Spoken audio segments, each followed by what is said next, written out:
Hello, all. This is Dr. Dave Maslak talking to you about reciprocity.com. The E is written with a 3. And in this particular video, I actually want to talk to you about the benefits of organizational theory. So this is part of my Nerd Out Wednesday series. I'm actually a professor of innovation, strategy, and entrepreneurship. And I study organizational theory. That's really a big component of what I do. And what we do is sort of think about big ideas that happen in organizations. And I just wanted to actually talk to you exactly what are some benefits of learning and understanding organizational theory.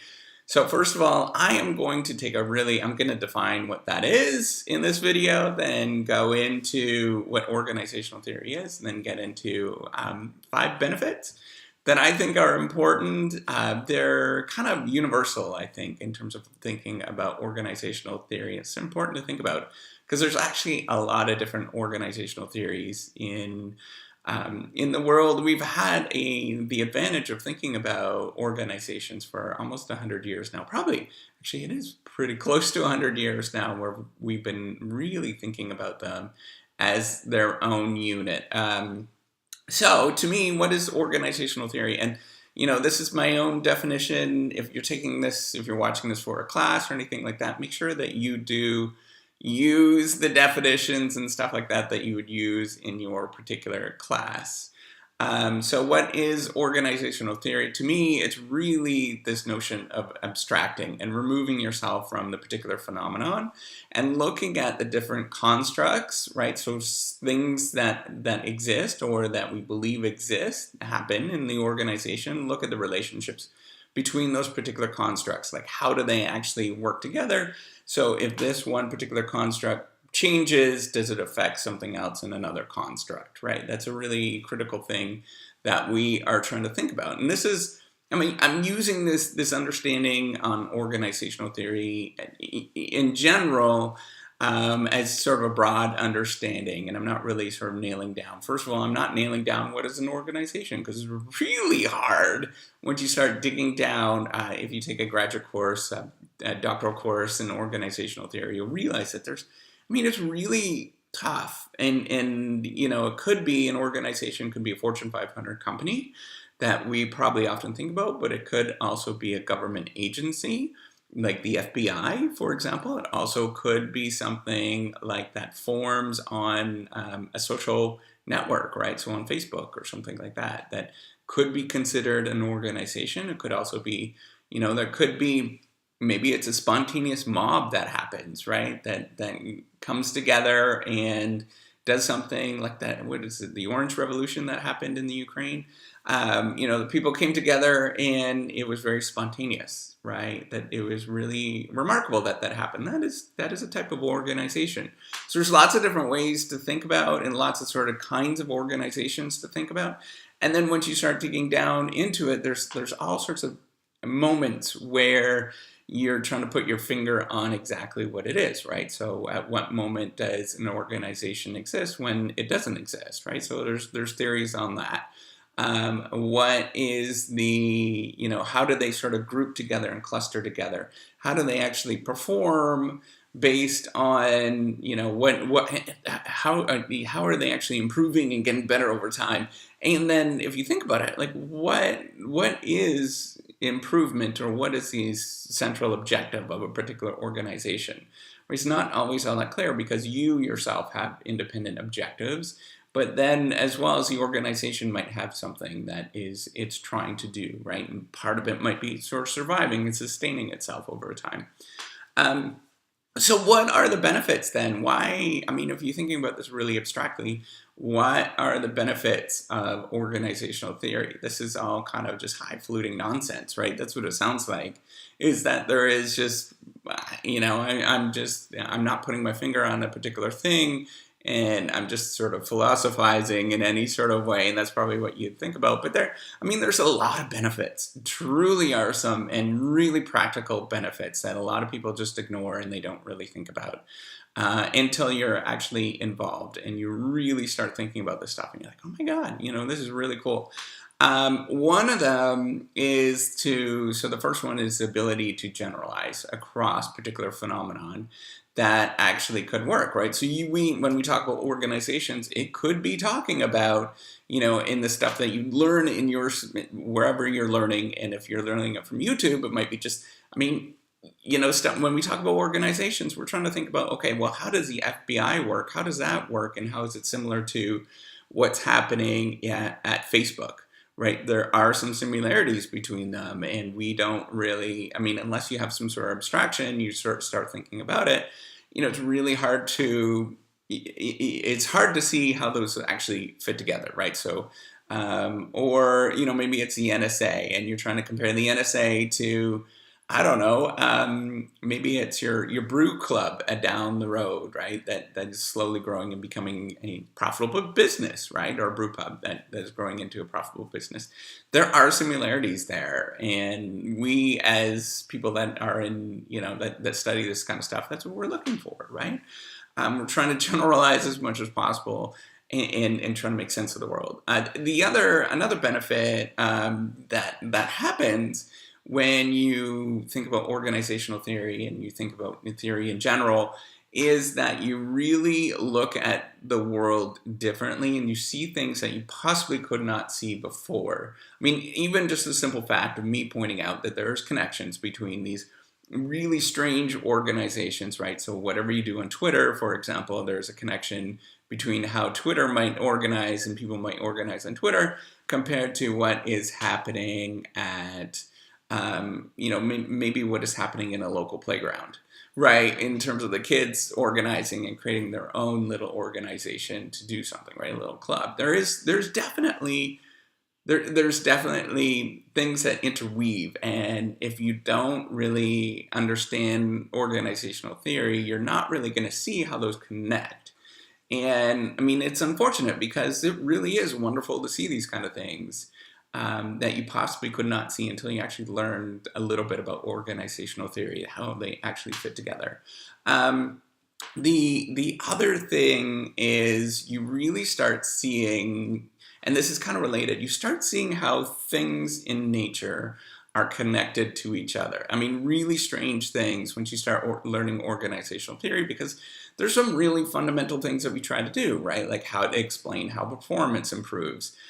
Explain how agents or people might require information to make decisions and processing or process information of the environment. Well, these kind of things actually can explain how we can use those very same things to explain how maybe ants might actually communicate in nature, right? Or what we learn in sort of how ants work, they can be communicated to or we can sort of transfer that in terms of explaining how, organizations actually work, or human organizations work. Or maybe you want to think about, maybe it is group behavior, and you can turn to primates, right? So you think about how primates actually work and how they actually communicate with each other.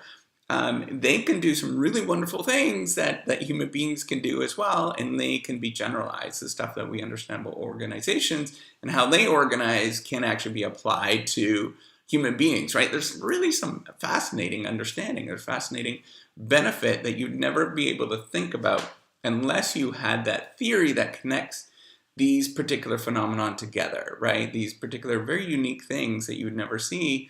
Or, maybe it is, maybe you're looking at, so another way to think about it, another particular phenomenon that you can actually even go to the natural sciences. If you're thinking about how things connect and you're looking at ties between connections, for example, between people, you might be able to generalize, take some of those ideas and how people actually connect and apply it to maybe cloud formation, right? Like there is some relationships that you can combine, that you can look at and generalize between those two. And what I'm trying to say is that you can really look at some really strange things and start making connections because you understand the theory. And if you don't understand the theory, you can't make those connections. You won't be able to see, okay, that actually makes sense. That what I'm talking about right now you can actually see the connections and how they fit together, and you're looking at relationships between them.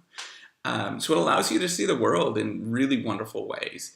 And this has really practical implications. like really important practical implications in terms of innovation and breakthroughs, right? Most major breakthroughs in innovation, so that a lot of the incremental stuff that changes over time, sort of making little changes, and those are really important to innovation, right? A lot of innovation gets done and sort of incrementally, just kind of changing a little bit here and there, and things can gradually improve over time.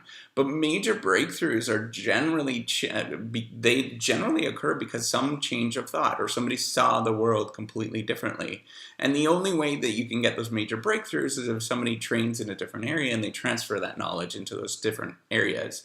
Or they get some new understanding, some new model of reality, and they can transfer it into those new areas. So it has enormous implications in terms of breakthrough understanding and breakthrough innovations that can happen around us, right? So if you understand some general principles, for example, in organizational theory, you might be able to build that and bring that into Facebook and really understand how Facebook might, organize the different groups that they have, the social networks that they have, and allow it to grow all that much more, or maybe allow it to do a little bit better than what it's doing right now, right? Those kind of things are really important, and unless you get that understanding, you're never gonna be able to get there, right? You're not gonna be able to see those breakthrough ideas. You'll be able to see the incremental things. And that is great because that's where a lot of innovation, a huge proportion of innovation that happens in the world. But then these breakthrough ideas just are not going to happen, right? And even on the incremental side, if you think about incremental side, in order to improve, you got to have a sort of mental model of how the world actually works. And without that mental model, even if it's an existing model that is pretty simple, you would benefit a lot from organizational theory in terms of understanding how organizations work, or in general, just having some notion of theory of any particular thing of how the world actually works, because then you know what to fix and you know what to improve. The other thing, so the last thing in terms of, just personal interest, and this is really cool from my perspective and somebody that studies this kind of stuff, is that a good theory really makes you wonder, right? And I'm saying that in amazement, right? Like, this world is absolutely amazing. And there is so much to understand with this world, and there's so much we don't understand. And it really gives you, even if you're not sort of religious in any sort of way, and in fact, a lot of organizational theory is very sort of a-religious, right? I don't know what the word is, but it doesn't have any religious connotations, although you might study religions. But once you start getting this understanding of the world and you start thinking about all these different, how this works and that works and stuff, you begin to understand how complicated the world is. And it is really easy to just be in awe and start thinking of, like, oh my God, there might be something out there because of all this complexity in the world, right? That is really wonderful stuff that we don't know.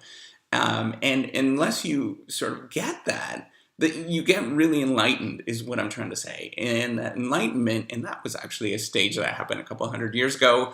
It was one of the revolutions that we had in terms of a sort of knowledge revolution that we had. But, really with this enlightenment and this seeing the world in a different way, it becomes truly amazing. And you just are, it is really an amazing phenomenon. So, it's either going to do one of two things. It's either going to make you sort of view the world as like, oh my God, this couldn't possibly be created by a particular person, or it's going to give you a greater appreciation of that perspective, right? That it is a really wonderful thing, and it's overly complicated. That we just don't really have any good understanding about. So with that, that's all I wanted to talk about with this video. Is just the benefits of organizational theory, because I think there's so many, and it's a really wonderful thing. These are just 5 sort of quick off the cuff benefits of organizational theory, but I think there's so much more, and you're going to benefit so much from studying organizational theory that I'd highly recommend it. To just take this sort of abstract view. It's really hard. to understand things in an abstract perspective, but at the same time, it really does give you an amazing understanding of the world. So that's it, and that's all I want to talk about with this Nerd Out Wednesday. I just wanted to say thank you for following along and watching this video. All right, I gotta get going. Take care. Bye.